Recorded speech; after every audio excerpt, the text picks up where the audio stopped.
Hello, Tumpa micro কিচেনে স্বাগত। আমি সময়ের অভাবে না রোজই ভাবি একটা জিনিস বানাবো, কিন্তু ভীষণ টাইমের ব্যাপার, হয়ে ওঠে না। তো আজকে ঠিক করেছি, এখন আমি বাড়ি যাব, বাড়ি গিয়ে আজকে আমি বানাবোই। কি বলুন তো, একটু সস বানাবো। সস না রেখে দিলে অনেক খাওয়া যায় মাঝে মাঝে, তো ওটা করতে তো সময় লাগে।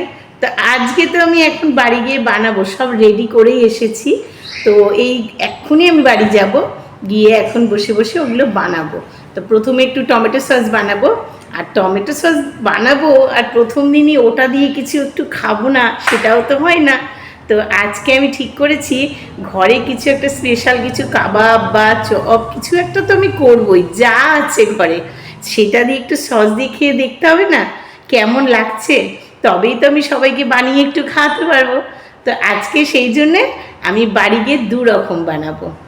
দেখা যাক কি প্ল্যান করে করা যায় সসের সাথে, ঘরে যা আছে বের করে আমি তাই দিয়েই করব। তো দেখা যাক কি কি বানাতে পারি, চলুন বানাই। টমেটোগুলোকে আগে আমি ভালো করে প্রেসার কুকারে সেদ্ধ করে নিয়েছি। এবার আমি জলটাকে ফেলবো, ফেলে দিয়ে এটা আমি আবার একটু ঠান্ডা জলের মধ্যে ঢেলে দিচ্ছি।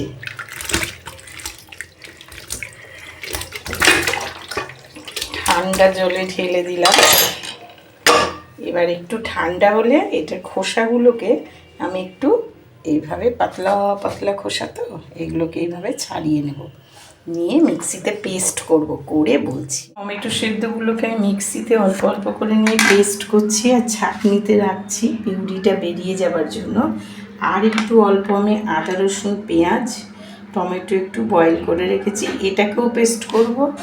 আর আমি কড়াইতে একটু কারি পাতা শুকনো লঙ্কা ভেজে রেখেছি, এটাকেও পেস্ট করব, করে একসঙ্গে সব মিলিয়ে নেব। দেখো, টমেটো সেদ্ধটাকে মিক্সিতে পেস্ট করে আমি ছাঁকনিতে আস্তে আস্তে করে সমস্তটা ছেঁকে ছেঁকে এখানে পাল্পটা নিয়ে নিয়েছি।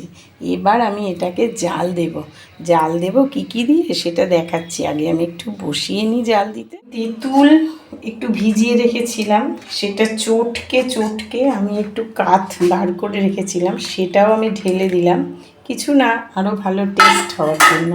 এরপরে আরও অনেক কিছু দেবার আছে। সস কিন্তু নর্মালি চিনি দিয়েই ভালো হয়, কিন্তু চিনি দিয়ে তো আমি খাই না কিছু, তাই জন্য আমি কী করেছি, আখের গুড় নিয়ে এসেছি বাজার থেকে আখের গুড় এনে দিয়েছে, ওই আখের গুড় দিয়েই আমি এটাকে জাল দিচ্ছি। জাল দেবো এবার আন্দাজ মতো। এখানে নুন 2 কেজি টমেটো আছে, তো আমি মোটামুটি তেঁতুল গোলার জলটাও দিয়েছি, টক টক ভাবটা হবে, টেস্টি হবে, তার জন্য গুড় তো একটু বেশি লাগবে। মোটামুটি আমি ওই 300 মতো আখের গুড় দিয়েছি। আর এবারে একটু আন্দাজ মতো নুন দেব, আর 2 চামচ বড় টেবিল স্পুনের ভিনিগার দেব, তাহলে কি অনেক দিন এটা থাকে। এই আর কিছু না। আর একটু দেব কাশ্মীরি লঙ্কার গুঁড়ো, কেননা চিনি দেয়নি, গুড় দিয়েছি, তাই কালারটা একটু কালচে হয়ে যাবে। কাশ্মীরি লঙ্কার গুঁড়োটা দিলে বেশ লাল লাল দেখতে হবে, সেই জন্য। তো মোটামুটি সবই দেওয়া হয়ে গেল। নুন দিলাম, একটু ভিনিগার দেব, কাশ্মীরি লঙ্কার গুঁড়ো দিয়েছি 2 চামচ, কালারটা ঠিক আসার জন্য, কেননা গুড় দিয়েছি তো একটু কালো হচ্ছে, তাই জন্য একটুখানি দিলাম। আর ভিনিগার তো অবশ্যই দেব, এই যে আমার ভিনিগার, বেশি না, ওই 2 চামচ মতন দিয়ে দিলাম। তাহলে কি হবে, এটা অনেক দিন থাকবে, নষ্ট হবে না। কিন্তু এখন অনেকক্ষণ জাল দিতে এটা সময় লাগবে, তো সময় নিয়ে এটা হোক, আমি হয়ে গেলে তারপর দেখাবো। মোটামুটি এখন মিনিট 20 এটা জাল হবে, শুকোতে হবে, একটু মাখা মাখা ঘন হবে, তারপরে দেখাচ্ছি। আচ্ছা, সস তো বানিয়ে ফেলেছি, কিন্তু সসের জন্য ওই সব বোতল তো আমার নেই। তা কী করা যাবে, জলের বোতলগুলো খালি করে ভালো করে শুকিয়ে জলের বোতলেই ঢেলে ফেলেছি। তবে হ্যাঁ, আর তো ছোটো পাচ্ছি না, তাই বাকিটাই কন্টেনারেই আমি রাখলাম। কেন, এগুলো তো আমি একদম স্টোর করে রেখে দেবো পরের জন্য, আর এইটা এখন বেশ একটু একটু করে নিয়ে নিয়ে খাওয়া যাবে, বেশ চাকুম চুকুম করে। নেহাত কিন্তু মন্দ হয়নি, খেতে দারুণ টেস্ট হয়েছে। তো বন্ধুরা, তোমরাও এরকম বানিয়ে ফেলো। এরকম করে বাড়িতে সস তোমরা স্টোর করে রাখতে পারবে। ঠিক আছে, কেমন হলো জানিও। পনিরের আমি একটা আইটেম বানাচ্ছি, সেটা কি নাম দেবো জানি না, তোমরাই দিও। কারণ আমি তো সব পাঁচমিশালি ভুজুং ভাজুং দিয়ে রান্না করি, কোনো সিস্টেমে করি না, কিন্তু খেতে দারুণ হয়। এই যে আমি সেদিন কড়াইশুঁটির পুর করেছিলাম কড়াইশুঁটির কচুরির জন্যে, কিন্তু আমার তো হাত কিছুতেই মাপে হয় না। এমন করি যেটা 4 দিন ধরে খেতে হয়, তো ফেলেও দিই না। তাই ভাবলাম কি করা যায়, তাই কড়াইশুঁটির কচুরি আর একটু পনির ছিল। আর এখানে আমি 1 চামচ কর্নফ্লাওয়ার, 1 চামচ ময়দা, একটু কাশ্মীরি লঙ্কার গুঁড়ো, গোলমরিচের গুঁড়ো, নুন, হলুদ, জিরের গুঁড়ো সব নিয়েছি। এটাকে আমি একটু হালকা করে পাতলা করে মেখে নিচ্ছি। তারপর এই যে পনিরগুলোকে দেখো আমি চিড়ে চিড়ে নিয়েছি। প্রতিটা ফাঁকে না, কড়াইশুঁটিটা তো ভালো করে মশলা দিয়ে পুর করা, তাই প্রত্যেকটার ফাঁকে ফাঁকে আমি গুছিয়ে পরতে পরতে দেবো, দিয়ে তারপরে এই গোলাটার মধ্যে ডুবিয়ে ডুবিয়ে ভাজা করব। খেতে কেমন হবে, স্যালো ফ্রাই করব, যদিও তেল কম দিয়ে। আবার এটা মাইক্রো ওভেনেও করা নেওয়া যায়, দেখাচ্ছি দুটো। দেখো আমি একটু তেল 1 চামচ, বেশি না, জাস্ট গরম করতে দিয়েছি। আর আমি যে গোলাটা গুলেছিলাম ওর মধ্যে আমি 1 চামচ তেল মেখে নিয়েছি, অবশ্যই সর্ষের তেল, রিফাইন নয়।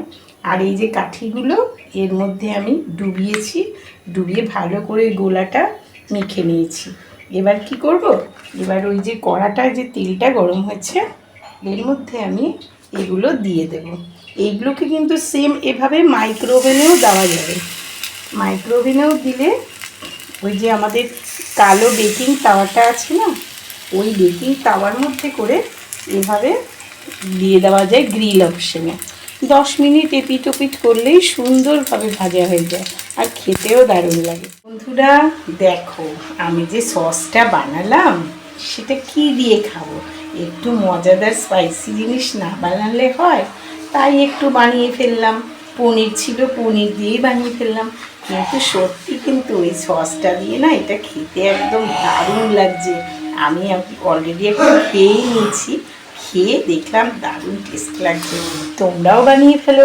সব সময় যে তরিজুত করে হোটেলের মতন করে বানাতে হবে তা তো নয়, আমরা ঘরোয়া একদম যা থাকে তাই দিয়েও তো আমরা বানিয়ে সবাইকে দিতে পারি, কেন পারবো না। সব সময় একদম রেসিপি দেখে মেপে মেপে তাই নিয়ে করতে হবে এমন কোনো কথা আছে নাকি? আমরা বলে না নারী, আমরা পারি, আমরা সব পারি।